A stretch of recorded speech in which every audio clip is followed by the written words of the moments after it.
Hello, my name is Drew. Welcome to my channel. My friends call me the Beach Boy. I have a lot of other names too, but I can't mention all of them. I'm a romantic and a dreamer, and everyone knows me as the Lonely Author. Hola everyone, welcome back to my channel. I'm so happy you came back. Thank you so much for that.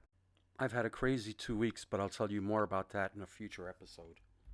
I'm very excited today. I have a special guest who's going to be reciting poetry from Down Under. Before I get to him, let me recite the poem of the day. I just wrote this poem last Sunday. I was able to get through my writer's block, and I really feel this poem is perfect for today's episode. The name of today's poem is Her Scent Lingers On. She will forever be an empty bottle of perfume. Her fragrance is no longer here, yet her aroma continues to haunt me like an apparition of love and warmth refusing to move to the light. She has become a beautiful illusion, an aromatic memory. What should I do when the bottle is empty, yet her scent lingers on? Please feel free to leave a comment and let me know what you think of my little poem. Any feedback you give me would be greatly appreciated. That poem came to me on Sunday night, I think it was remarkable. It is so fitting for the poet I'm about to introduce. So much of his poetry is inspired by his wife. You can feel her in the lines and the words. Let me stop gabbing and get right to the point. Here's the star of today's show, Ivor Steven. Hello and g'day to you all. My name is Ivor Steven and I'm from Geelong, way down near the bottom end of Australia. You can find my blog site at ivors20.wordpress.com, and I've been writing poetry for 20 years, and today I'm honoured and grateful to be given this opportunity by Drew to be here on his fabulous YouTube channel. Well, welcome aboard, Ivor. Why don't you take a moment and tell us about your book and the release date and everything? You must be excited about this.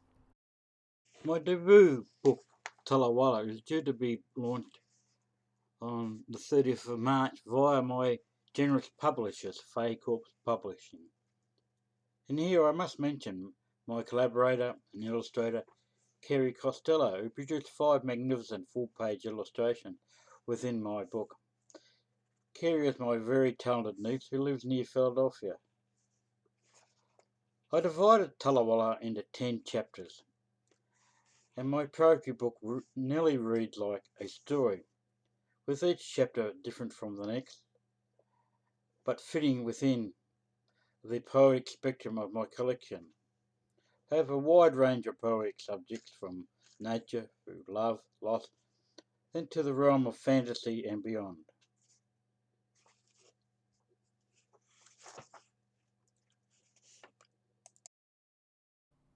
So, Ivor, tell us what poem you selected for us today. I'm going to read the very first poem in my book. It's a dreamy, fantasy, nature sort of poem called Grasshopper's Hallelujah. At night, it's my time to bleed, as I'm slowly going to seed. My video picture's blurred. I'll take my film, shaken, not stirred. There I was, crawling on dirty paws, when my dream drifted into pause. An impostor interrupted my show, as I was climbing Mount Kosciuszko, bathing there in warm winter snow, waiting for my spring flowers to grow. I'm overseeing the green valley below, where bees and dragonflies are buzzing to and fro. Tree ferns are shading the moist forest floor.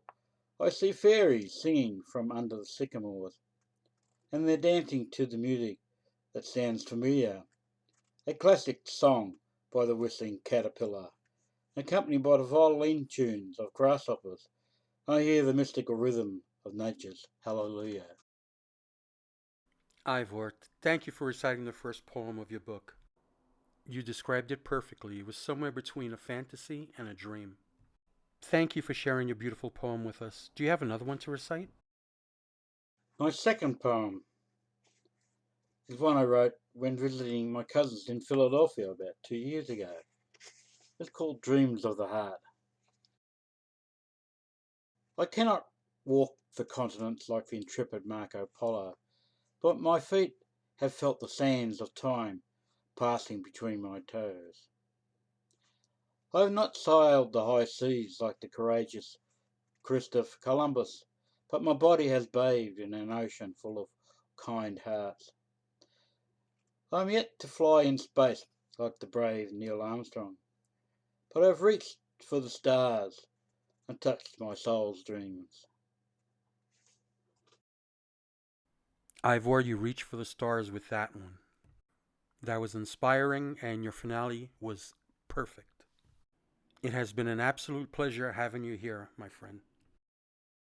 Thank you, Drew, for having me on your YouTube channel.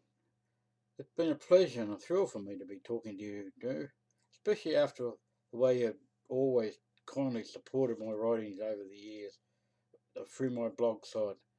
Thank you from my heart, down under here in Australia. Goodbye for now, friend. Ivor, thank you for your kind words. It has been wonderful having you here. And let me say this to my listeners. You can meet a lot of people in WordPress, you'll meet a lot of people in life. But you won't find anyone kinder or sweeter than Ivor. This person is a wonderful human being. If you aren't already following his blog, you should do so. Ivor.plummer/poet. His book, Tullawalla, I wish I could do Australian accents because it would be so cool for me to say it the way he does. His book, Tullawalla, comes out on March 30th. I will include links to his blog and to websites where you could pre-order the book. Again, that's my friend Ivor Steven, the poet, and his book Tullawalla will be coming out on March 30th. Well, that's all I have for today. I hope you enjoyed yourself. This coming Saturday, I'm going to recite my first poem in Spanish, and my special guest, Elvira Gonzalez, is going to be telling us a romantic story. This is your lonely author signing off. I hope your days are full of sunshine and smiles. Let love be the answer to all your questions. Until next time, goodbye.